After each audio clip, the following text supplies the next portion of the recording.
Hello, good morning everyone. Yan, pwede bang batiin mo yung katabi mo ng good morning? Pwede bang tapikin mo siya, sabihin mo good morning? And sabihin mo sa kanya, next week na. Ano yung next week? Ha? Pasko na ba? Hindi pa. Next week, eto na, ano yung mangyayari next week? Yun pong new schedule of our services, it's gonna take effect next week, okay? So next week, we have our 9 a.m. So ito yun, 9 a.m. Service. Yun pong ating 11 a.m. will now be 12 p.m. service. And then our 4 p.m. will still continue to be at 4 p.m. Okay? So hindi na 9, 11, and 4. It's now 9, 12, and 4 p.m. Ayan. And also, starting next week, ito na yung ating seating capacity. We have 300 in our seating capacity. This is for your safety. This is for your convenience. So, okay po ba yun? And bakit ba natin in-adjust bakit ba tayo merong mga changes, especially dito sa ating time? It's because we want to give you, especially yun pong 9 a.m. service, time for discipleship and fellowship. So siguro lagi nyo nang naririnig, ano ba yun? Bakit ba lagi na lang sinasabi? Discipleship, fellowship. Si Lloyd, sinabi kanina, honor God and make disciples. Every week, lagi nating sinasabi. And probably, you have questions like that. Bakit ba natin sinasabi palagi na importante yung discipleship at saka yung fellowship? Di ba? Yung parang lagi na lang, minove pa yung 11 a.m. service, ginawa pang 12 p.m. para daw magkaroon ng time yung nasa 9 a.m. for fellowship at saka for discipleship. Importante ba talaga yon? Diba? And probably you also have questions like, talaga bang kailangan kong maging involved sa church? Hindi ba pwedeng a-attend na lang ako dito, and then right after the service, tatakbo na ako palabas? Uwi na kagad ako. Okay, talaga bang kailangan maging involved ako sa church? Or, okay lang ba na mag-church hopping across different churches? Di ba, yung nandito ka ngayon, tapos, okay naman yan kung meron ka lang errand or just once in a while, you're gonna go to another church. Pero what I'm saying is, yung every week, iba na lang yung church mo. Kung saan ka abutan, doon ka na lang mag-church. Yan, di ba? Yung parang, saan yung church mo? Sa Victory Everywhere, yan. Or Victory Anywhere, yan. Kung saan ako abutan. Or, ito ba, meron bang requirements for me to be part of this church? Dapat ba matapos ko muna yung mga requirements, yung mga classes? Dapat ba nakapag-Victory Weekend na ako before I am considered to be a member or a part of this church? So, all of these things ay pag-uusapan natin today, and I hope ma-answer natin all of these questions as we talk about the last topic of our series, What Shapes Us. So, nandito na po tayo sa church. So, paano to? Pag-uusapan natin to next year, okay? So, I'd like to invite all of us to stand up as we read the Word of God, as we talk about the church. So, let's all open our Bibles in Ephesians chapter 2, verses 19 to 22.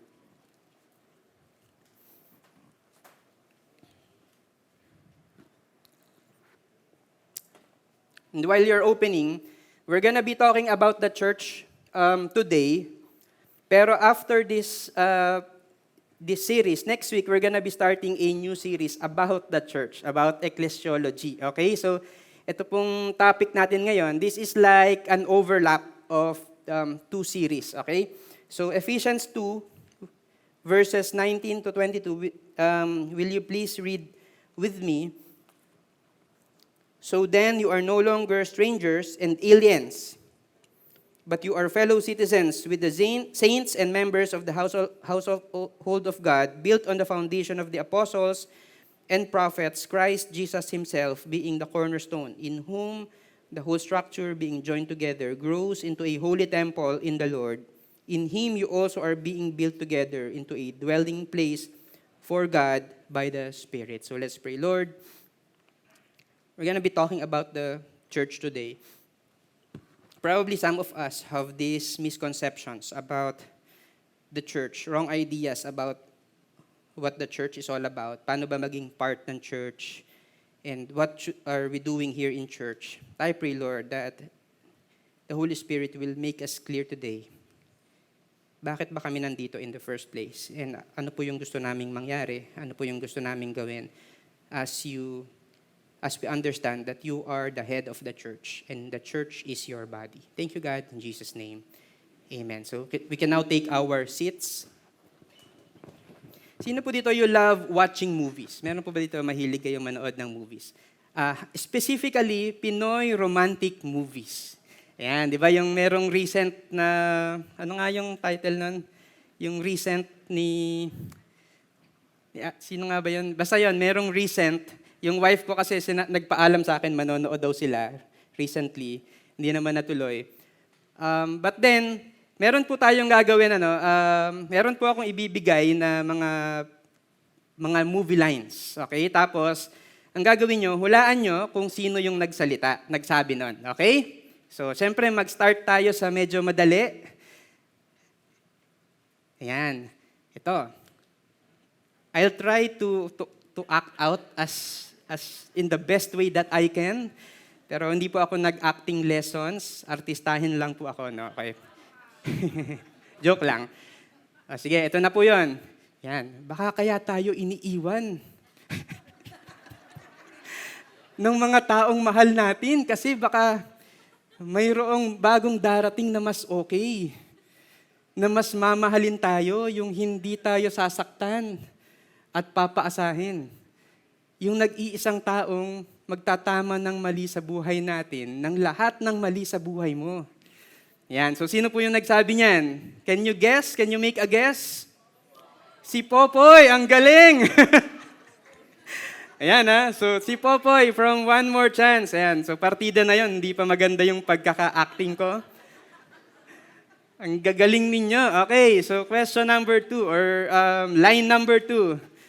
Ayan, minsan talaga, natatawa rin ako sa sarili ko Minsan talaga may mga taong darating lang sa buhay natin, hindi para magstay, kundi para iwan ka lang din, para may matutunan ka. Para patayin ka lang. Pero nasa sa'yo yun kung hahayaan mong patayin niya lahat ang masaya sa'yo. Yan. Meron bang makakahula? Anyone?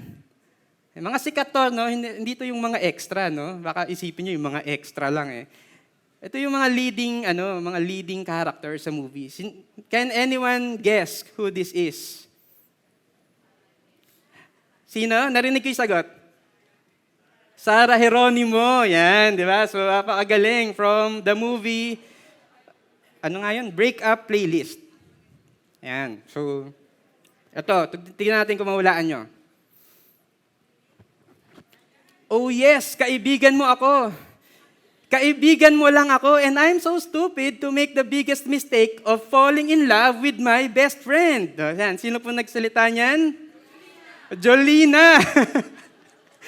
Ayan, di ba? So, ang gagaling niya Yung iba po medyo naiiyak na, no? Kasi ramdam nyo yung emotion while we are reciting. In fact, kayo nga mismo, parang nire-recite niya sa isip nyo with all the emotions and with all that. And now, bakit ko to pinapakita? It's because in the time of Jesus and even before, in the biblical times, meron pong dalawang categories of people, the Jews and the Gentiles. Okay? So yun pong mga Gentiles, probably, they're feeling the same. Kasi when we were reciting this, ano po yung nararamdaman natin? Ano po yung emotion that's being conveyed to us? Parang sinasabi nung movie or sinasabi nung dialogue na yon na hindi ka importante, hindi ka kailangan. Di ba? Pinaasa mo lang ako. Di ba? Parang meron po bang nakaka-relate?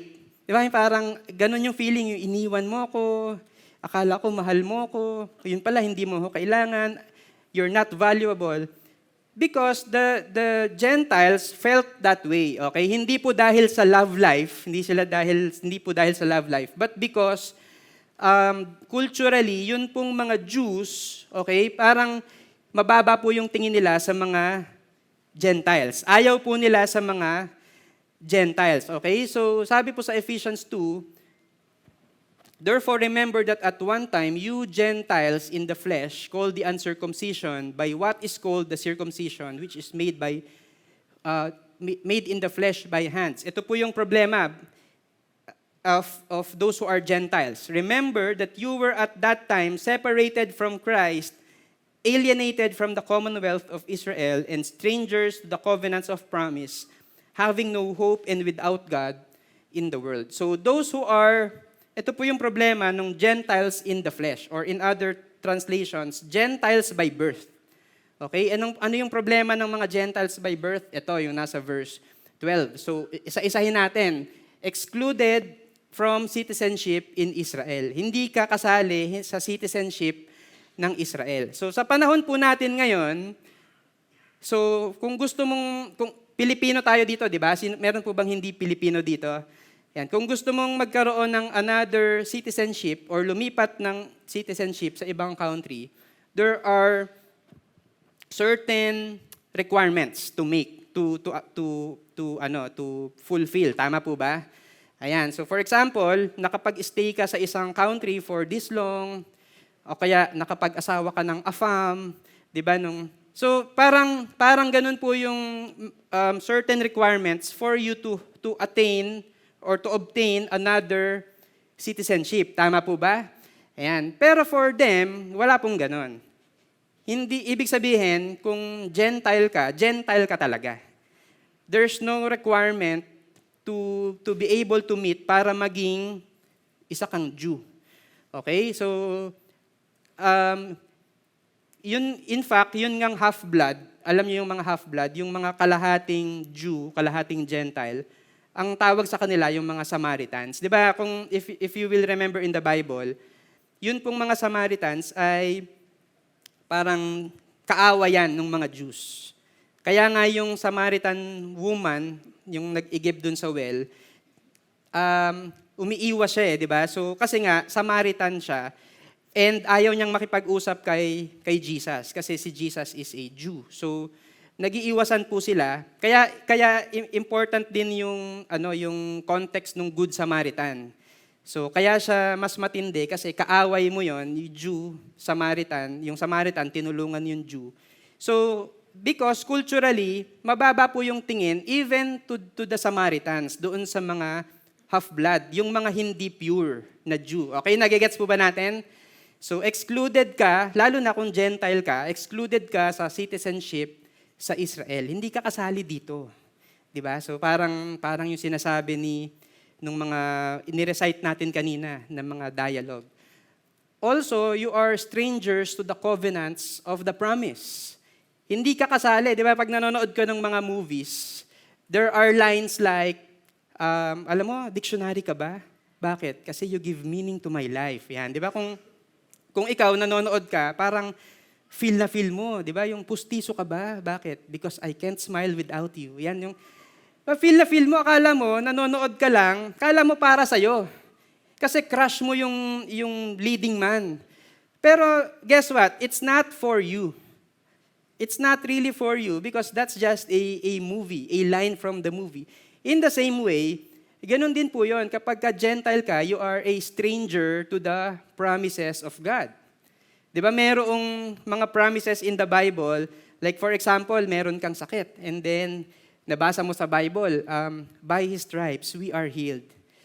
Tapos kiniklaim mo. Guess what? You're not included. You are a stranger to the promise because you are a Gentile. Kasi yun pong mga Gentile, they are considered as pagans. Yun pong mga Jews, sila po yung people of God, sila po yung galing dun sa lineage ni Abraham, ni Isaac, ni Jacob, who later became Israel, and then the 12 tribes, and then eventually sila po yung naging Israelites. And now, the Jews, sila po yun, yung galing po dun sa lineage na yun, they are considered as the people of God. Okay, so yung Gentiles, you are considered as not the people of God. You are considered as a stranger to the promise.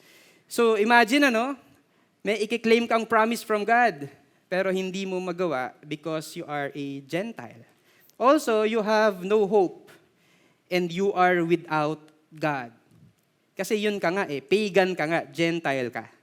Okay? And also, you are separated from Christ. Because there is a time na namatay na si Jesus, nabuhay na siya, and then the people understood, the disciples understood na okay, nagigets ko na. It's not about the fulfilling of the law. Hindi dahil nagawa ko lahat ng law, kaya ako saved, but it's because of the finished work of Christ. Pero ang thinking nila, dapat, ano ka pa din, isa kang Jew para maging kasali ka doon. Okay? So there was a time na ganun po yung thinking nila. So, tayo pong lahat ay, guess what? We are all Gentiles by birth. Tama po ba? Meron po ba ditong Jew? Wala. Okay, so lahat tayo ay Gentiles, and because we are Gentiles, then we can relate with this. Tama ba? So Gentiles by birth. Pero ano naman yung problema ng Jews? Okay, kung ito po ay problema ng Gentiles, ano naman yung problema ng mga Jews? Ito yung problema ng mga Jews. In Ephesians 2, I'm gonna read the same verse in another translation. Verse 11 says, "Don't forget that you Gentiles used to be outsiders." So yung mga Jews, ang tingin po nila sa Gentiles ay outsiders, hindi kayo kasali sa amin. Hindi kayo part dito. 'Di ba? Kami-kami lang 'to. Kayong mga Gentiles, outsider kayo. You were called uncircumcised heathens. Heathens means pagans. By the Jews who were proud of their circumcision, even though it affected only their bodies and not their hearts. The problem with Jews, dahil sila yung people of God, and they have been entrusted with the law of God, they think that salvation comes by fulfilling the law, by doing all of these religious practices, by doing all of these traditions. Kapag ka nagagawa mo yan, one of which is circumcision to them, so importante po yung circumcision to them, it's not only cultural, it's also spiritual. Di ba kapag ka nagawa mo yung mga tradition natin, yung rule natin, kapag ka perfect ka in doing all of that, then they think that they are accepted by God. Kaya nga, ang baba nung tingin nila doon sa mga Gentiles. Bakit? Kasi sila, they're not doing the traditions, the rules, the law of the Jews. So ito naman po yung problema ng mga Jews, ang yabang. Ang yabang nila, they are proud of their circumcision. In other words, they are proud of what they're doing, of the traditions. Dahil nagagawa nila yung traditions, even though it affected only their bodies and not their hearts. Ibig sabihin, kahit sablay yung puso mo, as long as nagawa mo siya technically, what the law requires of you, then they think that they are okay. Okay na ako. Accepted na ako ni God. Kasi nagawa ko na, nasunod ko na. So that's the problem with the Jews. Sabi po ni Bob Goff, one author, sabi niya, most people need love and acceptance a lot more than they need advice. And totoo po ito, we want to be accepted. Tama po ba yun? We have this desire to be accepted by God and by other people. One of the pictures of this is hazing. Yan. Noon pong high school ako, meron pong case ng hazing dun sa aming school. In fact, dumating pa nga dun yung, I forgot kung Channel 7 or Channel 2. Basta yung isa pong, na-feature siya sa news, yun pong eskwelahan namin. Hindi maganda yung na-feature ka nga sa balita, pero pangit yung nangyari. Hazing, di ba? Merong sinaktan, may binugbog because of hazing. When I was in college, ganun din. Okay, when I was in college, meron pong namatay. Hindi lang nasaktan, hindi lang binugbog, but a student actually died. Bakit? Ano ba yung hazing? Kasi yung hazing, yun pong mga organizations, fraternities, etc., they're gonna tell you na kailangan mong gawin ito, kailangan mong mag-go through sa isang initiation or sa isang proseso just for you to be accepted. Tama po ba? For you to be a part of this organization, of this group, kailangan gawin mo ito. Kailangan gawin mo ito. And unfortunately, sometimes meron din pong mga Christian version nito. Di ba yung, you think that for you to be accepted, kailangan part of a ministry for you to be accepted. Kailangan you are part of a victory group for you to be accepted. Dapat you're giving this much amount of tithes for you to be accepted. Sometimes that's what we think. Yun pong acceptance natin is based on what we do, on what we are able to accomplish. Tatanggapin lang siguro ako nung church kapag natapos ko na itong mga classes up to this point. Sometimes that's how we think. Pero ang question is, ano ba talaga? Paano ba tayo na-accept? Is it because of the things that we do? Or is it because of something else? And that's the good news that I have for all of us. In Ephesians 2 verse 13, it says here, "But now in Christ Jesus." Can you say that with me? In Christ Jesus. In Christ Jesus. Ano po yung nangyari in Christ Jesus? You who once were far off have been brought near by the blood of Christ. Does it say na, but now, because you are part of the worship ministry, does it say na because you have finished all of the discipleship classes, does it say na because you are giving a very big amount of tithes, does it say something like that? Na because of what you did, you who have been far off have been brought near by the blood of Christ? No, it doesn't say that. Ang sabi po sa Bible, but now in Christ Jesus. And this is what we have been talking about for the past weeks. Natatandaan niyo po ba? Week 3, we talked about Jesus. Week 4, we talked about the gospel. And same thing, ang sinasabi po natin dito, because of Jesus Christ, because of the finished work of Jesus Christ on the cross, tayo pong malalayo because of our sins have been brought near to God. Diba? It's not because of the works that we have done. It's not because of anything, of your involvement, of the tithes that you give, of the membership requirements that you have accomplished. Hindi po yun. But simply because we are in Christ Jesus. So you are accepted because of Christ Jesus. Is that good news for everyone? Diba? We are accepted not because of the merit of our doing, but because of what Jesus Christ has done for us.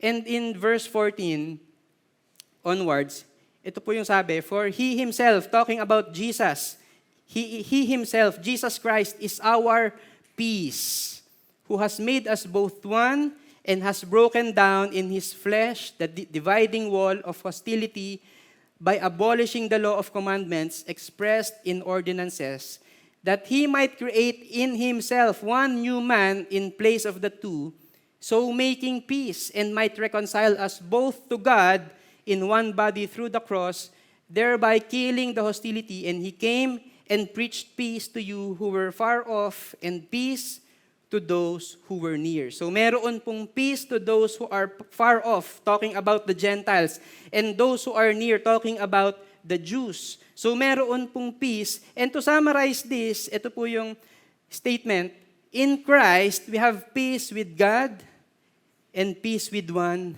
another. Peace with God. Bakit? Kasi if you are a Jew,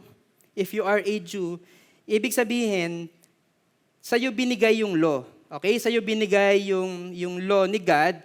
Alam mo yung law. Pero the reality is, sabi po sa Bible, for all have sinned and fell short of God's glory. Ibig sabihin, we have fallen short of God's standards. We have failed to fulfill the law. We have failed to follow the law. And so, yun pong kung isa kang Jew, you are accepted not because you are able to completely follow and obey the law, pero accepted ka because of Jesus, because you are in Christ. Tama po ba? If you're a Gentile, lalo na yon, pagan ka, di ba? You don't worship God, you don't know God. Probably you worship another. Pero, again, you have been given peace with God because you are in Christ. And hindi lang po yon, we have peace with one another. Bakit? Kasi mapa Jew, mapa Gentile, wala kang ipagmamalaki, hindi mo kayang ipagmalaki yung who you are. Bakit? Parehas lang namang in Christ. Parehas lang naman tayong accepted in Christ. Do you understand?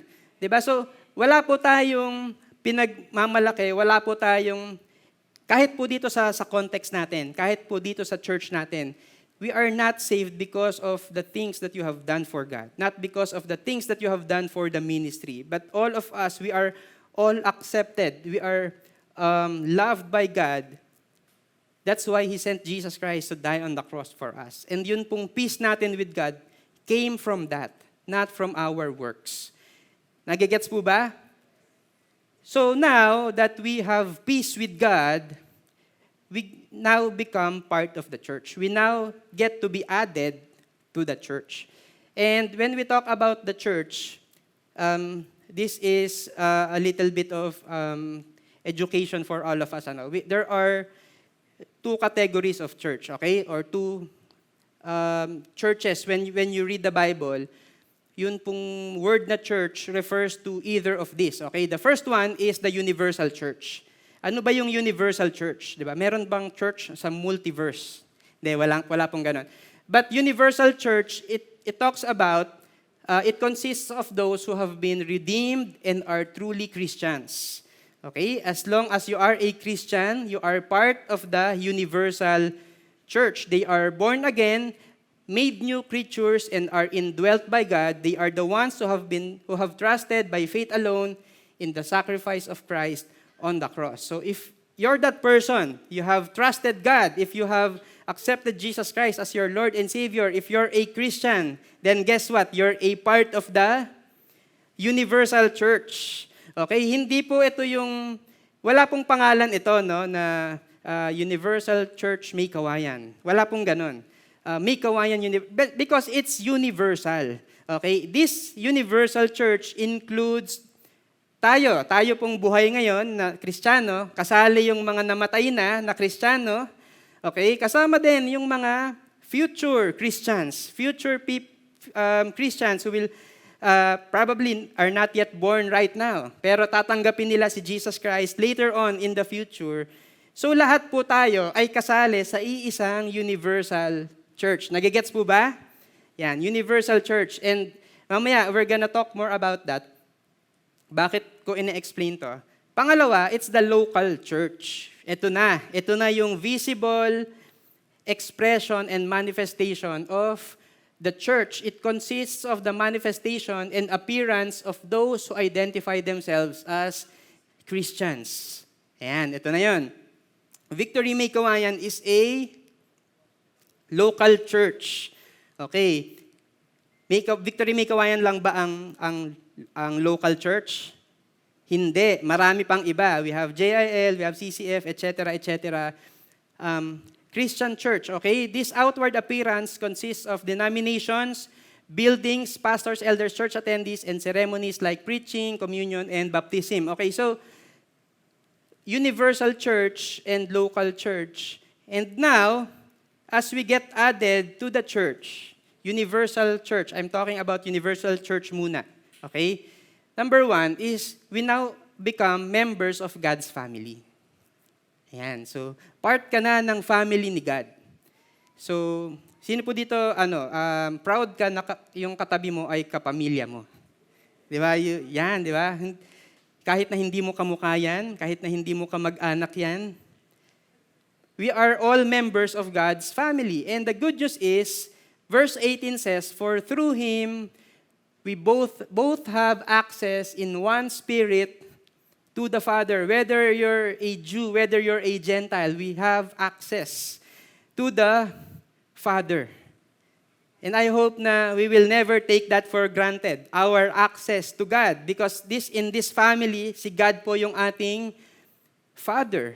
Di ba? Kinukwento ni Marloyd kanina yun na yung anak niya, she will embrace si Marloyd. Di ba? Because si Ayla, her father is Lloyd. In the same way, tayo din, we have that access to the Father. Just like this picture, si John F. Kennedy, sino po dito inabutan nyo si JFK? Yan, so, meron pong picture dito sa ilalim, hindi ko alam kung nakikita nyo. But siya po si John F. Kennedy Jr. Imagine pwede bang tayo gawin din natin to doon sa Oval Office? Di ba? We cannot do that. Hindi po pwedeng, in fact, hindi nga lahat ng nagpapa-appointment sa presidente will get his appointment. Hindi lahat po pwede yung pumasok doon sa opisina ng presidente, pero bakit nakapasok si JFK Jr.? Because to everybody else, to all the Americans, si JFK is their president. But to Junior, he is his father. So meron po siyang access to the father. Si Isaac Newton, kilala niyo po ba si Isaac Newton? Yan. Yung iba sa inyo, galit hanggang ngayon kay Isaac Newton kasi pinahirapan kayo sa physics nung high school kayo at saka nung college. Yan. But si Isaac Newton, he is a physicist and he is involved in astronomy. So, a lot of times he's using telescopes. Okay? So, tinitignan niya, sinasabi niya na, you know, when I use this telescope, I can see millions and millions of stars and heavenly bodies in the universe. Okay? So, yun po yung ginagawa niya. But he said this, but when I lay it aside, go into my room, shut the door, and get down on my knees in earnest prayer, I see more of heaven and feel closer to the Lord than if I were assisted by all the telescopes on the earth. Why? Because we have this access to the Father. We are a family and we have an access to the Father. Okay po ba yan? I hope na we will not take that for granted. Yun pong access natin to the Father. And sometimes, we're thinking of the church in a different context. So, ano ba yung mga maling thinking about the church? Sometimes, we think that the church is just about the building. Diba? The building, this facility. Ito pong facility na to, this is great because imagine kung walang building, imagine kung wala tayo ng facility, then it's gonna be difficult. Di ba? Paano ka mag-i-invite? Hindi mo alam. Sa ilalim ng puno. Di ba? Parang ang hirap naman kung ganun lang. So, ito pong facility na to, this is a blessing, this is a tool for us to do what we have been called as a church. But this building is not the church. It's not just about the religion and the tradition. Di ba? Sometimes that's what we think. Yung church is just a tradition, a religion for you. Noon pong elementary kami, lagi po, may mga kausap po akong mga classmates ko, no? Baka kayo din. Ano ba yung, nagtatanungan kami ng religion? Ganito ba yung religion mo? Ano ba yung mga pwede sa religion mo? Ano yung mga hindi pwede? Ano yung mga pwedeng isuot? Ano yung mga hindi pwedeng kainin? Etc., etc. And sometimes we think of the church as a religion. Diba? Religion lang, tradition lang. Kapag kakailangan mo ng pastoral service na magkakasal sa'yo or house blessing, edi meron akong pupuntahan because you think that the church is only for that. It's also not about entertainment. Di ba? Sometimes yung tingin natin sa church, it's just entertainment. Kaya nga minsan, ang tingin na, merong mga uma-attend dito just to attend the worship. Di ba? Ano to? Concert? Diba? So, minsan nakala natin, concert lang. Kapag sintonado yung kumakanta na nakaitim dito kanina, hindi po siya. Example lang po yan. Di ba parang nagagalit tayo or nagko-comment tayo, ano ba yung kumakanta dito? Nag-block pa tapos sintonado naman pala. Di ba? So, sometimes we just think that this is entertainment, but it's not entertainment. Sometimes we think that this is just an activity center. Di ba, yung mga bata, dalhin natin dito kapag summer kasi may pa-event si Victory May Kawayan. Pero after summer, after that event, hindi mo na makikita ulit. Bakit? Kasi we think that the church is just an activity center para may magawa lang. The church is not all of this because the church is actually a family. It's also not a self-help program na we're talking to you a lot of things tapos bahala na kayong gawin, ha? Para gumanda yung buhay nyo. It's not about that. Because the church is about family. Verse 19, it says here, so then you are no longer strangers and aliens, 'di ba? Hindi ka nakamukha ni Kokey, 'di ba? Okay ka, Kokey, 'di ba? Pero hindi ka na stranger and alien, but you are fellow citizens with the saints and the members of the household of God. You have been accepted in Christ. We are now members of the household of God. Don't you feel na privilege to be part of the family of the household of God? Sabi ko kanina, you are excluded from the citizenship. Now, you are fellow citizens. And hindi ka lang basta citizen, fellow citizen, you are also a member of the household of God. So, ibig sabihin, tayo dito, pamilya po tayo. Okay po ba yan? Whether you like it or not. Yung iba mas naglilin towards dun sa not, di ba? Parang, hindi, pamilya po tayo, which means that we have responsibilities. Kapag ka nasa isang bahay ka, we have responsibilities. Kapag ka nasa isang bahay ka, your family will actually offend you, pero it's okay. Mag-uusap kayo, magbabati kayo. Bakit? Family kayo eh. Tama po ba yan? So parang yung iba, ayoko maging kapamilya to. Hindi po, we are made to be a family. We are family of God. We are members of the household of God. Si God po yung gumawa sa atin nun. So I hope that we will never take this for granted. And in fact, we're gonna continue this, itong pong pag-uusap natin about the family of God next week and in yung susunod pa as we talk about the new series. Also, we have Christ as our cornerstone. And we have Jesus Christ as our cornerstone. Verse 20 says, built on the foundation of the apostles and prophets, Christ Jesus Himself being the cornerstone. Alam niyo po yung cornerstone? Yung cornerstone, ganito kasi siya ngayon yung modern times. It's just symbolical. Yung one stone or one part nung corner, magagawa sila ng parang ganito, symbolical. Pero yung totoo pong cornerstone, before the time of the hollow blocks and the semento, parang ganito po yung itsura niya. Yan. So ito na po yung closest na nakita ko sa internet. Merong isang malaking bato. Tapos, kapag ka naggagawa ka ng bahay, ang una mong ilalagay ay yung cornerstone. Okay, bakit? Kasi siya yung pinaka-stable, siya yung pinaka-matibay. And then, pag nailagay mo na yung cornerstone, all the other smaller stones or all the other stones will just follow. Saka mo lang ilalagay. So, sino yung cornerstone daw natin? Si Jesus Christ. Sino yung pinakamatibay? Sino yung foundation? Sino yung head of the church? It's Jesus Christ. It's not the pastor. It's not the founder. It's not the name Victory. But the cornerstone of the church, the head of the church is Jesus Christ. That's why ang agenda po natin dito sa church is not just any agenda. Ang agenda po natin dito sa church is yung agenda ni Jesus Christ. And I hope na kaya po namin sinasabi sa inyo na importante yung discipleship.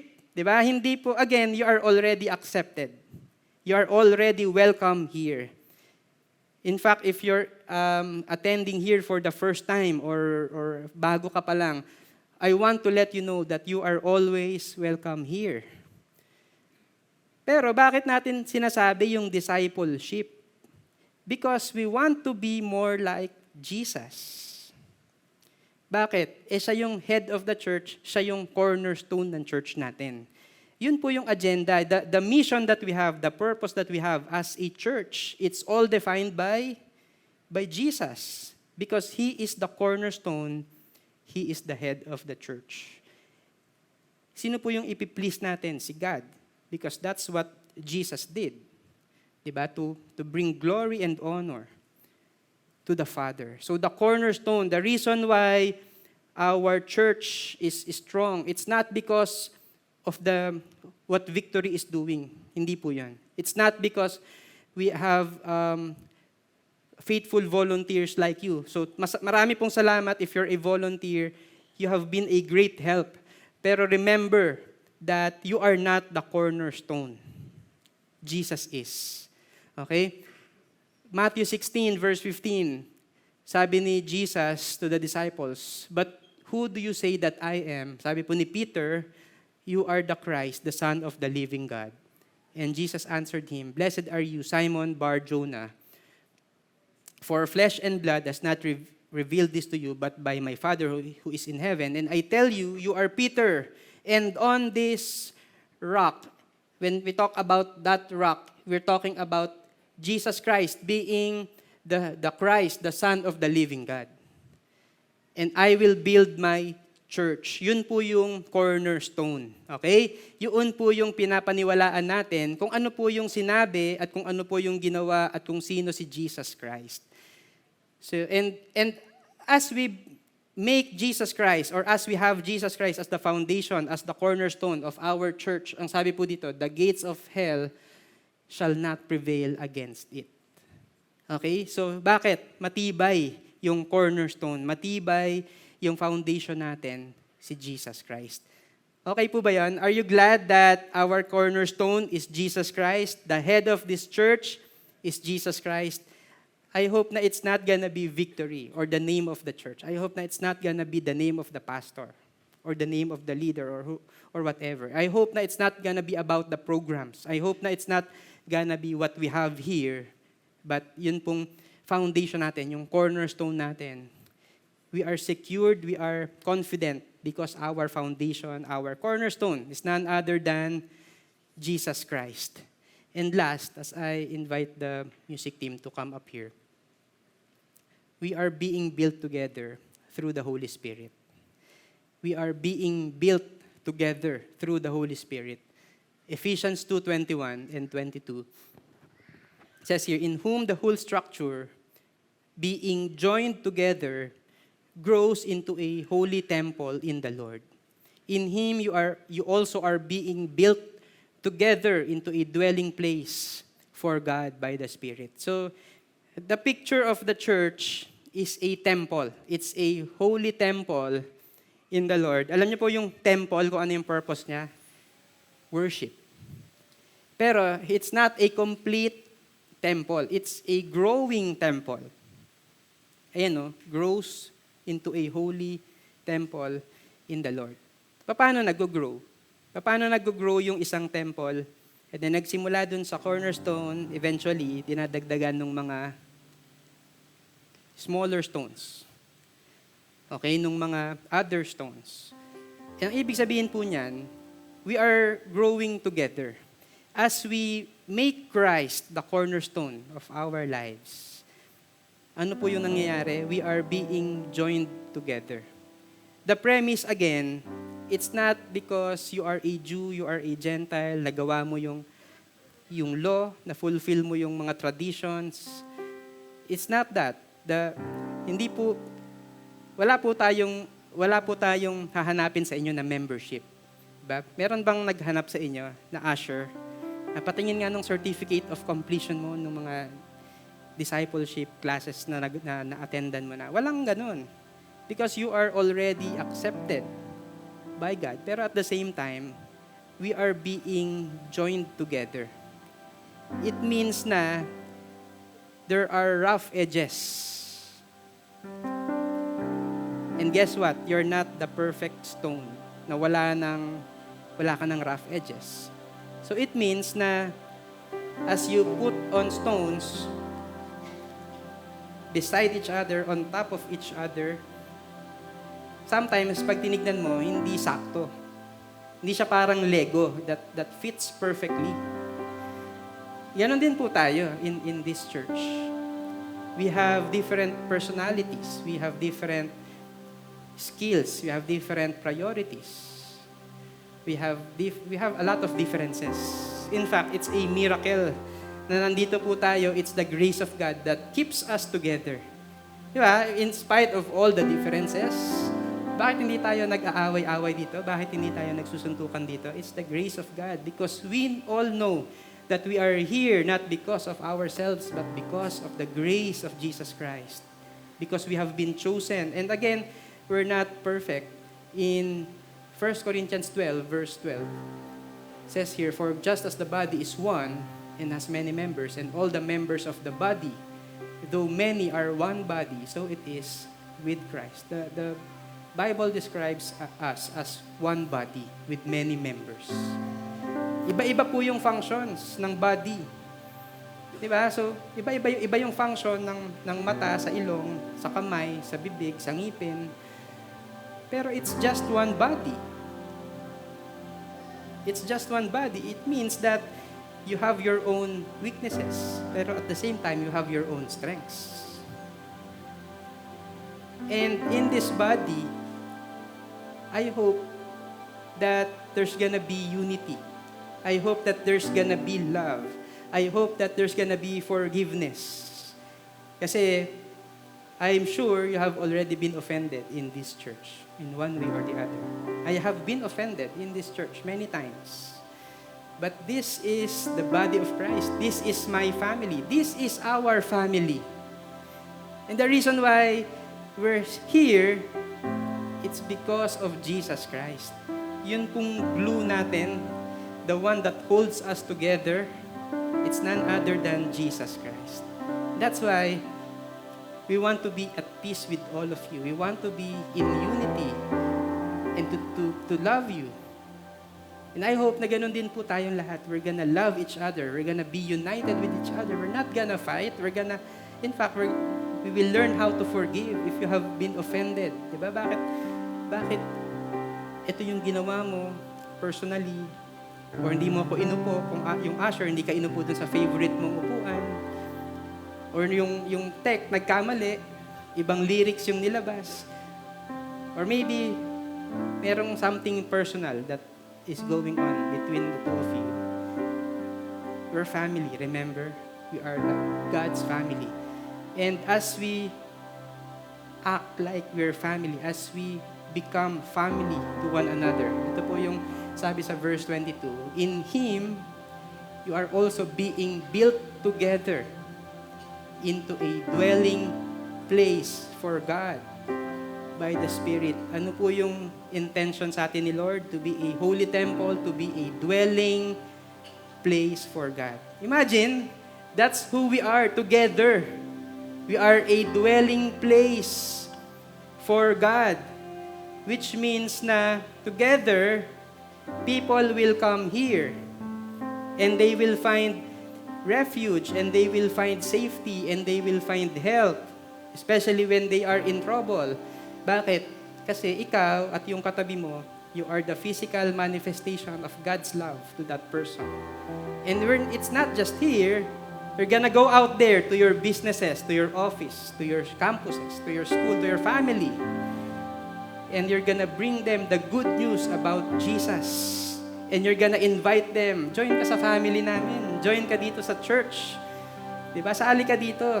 Ano ba yung requirement para maging member niyan? Walang requirement. The only thing that, makes us stay here is because we are in Christ.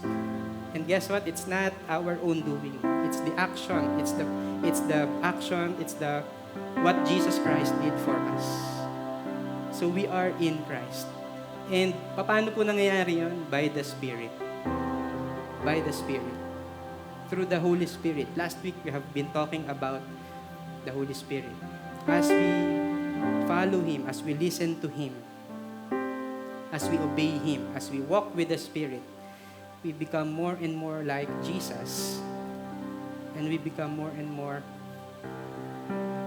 conformed to who Jesus is, to the purpose of Jesus, that Jesus has for us. And I invite all of us to stand up and pray. We're gonna worship God. Let's pray. Lord, maraming salamat because we are here and because may na-accomplish kaming requirements, may nagawa kaming natapos namin yung mga classes or whatever. But thank you, Lord, that you have invited us into this family through your Son, Jesus Christ. Thank you, God, that in Jesus Christ, we who are far have been brought near to you. And I pray, God, that as we understand, as we remember na kaya lang pala kami nandito, it's because of Jesus Christ, I pray, Lord, that we will not be proud, thinking na parang kami yung pinakamagaling, yung decision namin yung tama, yung preference namin yung tama. But in fact, we're gonna be more and more like you, more like your Son, Jesus, who came not to be served, but to serve and to be a ransom for us.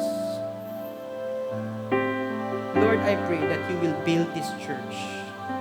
The reason why we are confident that this church will advance, it's not because of the programs that we have, it's not because excellent kami, it's not because of the operations, it's not because of the pastor, not because of all of that, but because it is you who promised that you will build your church and the gates of hell will not prevail against it. So Lord, I pray, build this church and that this church will be a place of worship unto you because you deserve it. Thank you, God, in Jesus' name. Amen. Let's worship the Lord. With overflowing hearts, God, realizing the privilege of being your church, we sing together as your children, as your church, oh God. This is your church, God build it. This is your church, God build it. Jesus,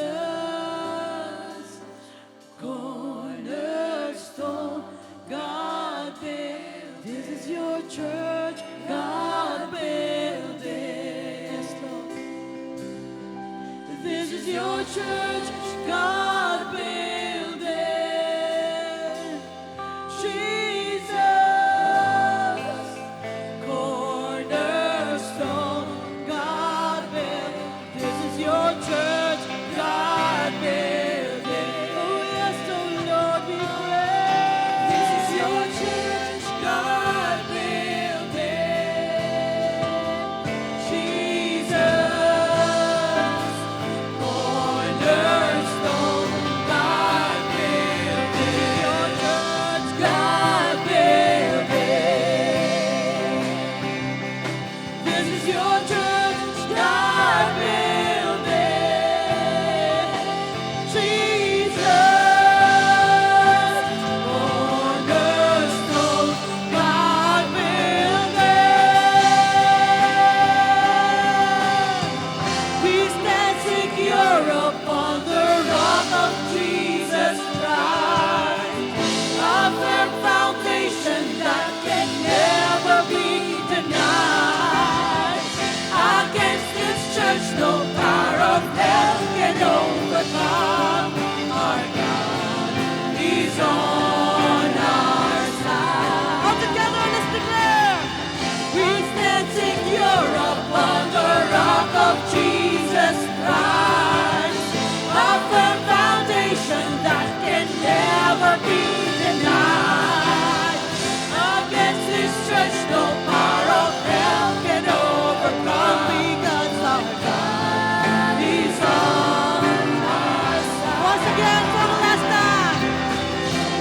And secure upon the rock of Jesus. Yes, Lord, only you, Lord Jesus. A firm foundation that can never be denied. Against this church, no power of hell can overcome. Our God is on our side. Yes, He's always on our side.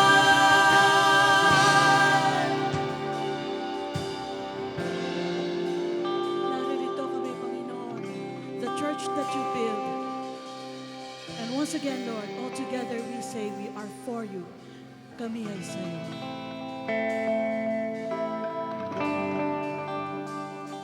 Kami sa'yo, O Kristo. Kami sa'yo, O Kristo. Panginoon, aming Diyos.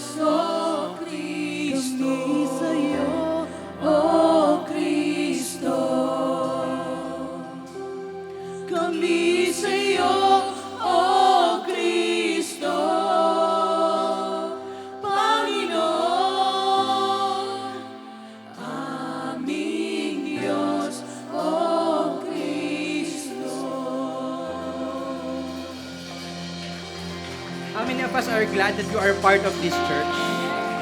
Pwede bang, before we go home, this is what we're gonna do. Find someone na hindi mo kakilala and tell that person, I'm glad that we are both part of this church, and pray for one another. Okay lang po ba yan? That's what we want to do because we want to be joined together. Joined together na hindi tayo aalis dito without knowing someone or ang kakilala mo lang, yung kasama mo, yung kapamilya mo. But we're gonna be here and we want to do that intentionally. Can I pray for you? Because I'm really glad that you are, both of us are part of this church. Sige, let's do that and then we're dismissed after. Okay? Let's do that for a few minutes. Find someone that you don't know. Someone na hindi mo pa nami-meet. And pray for that person.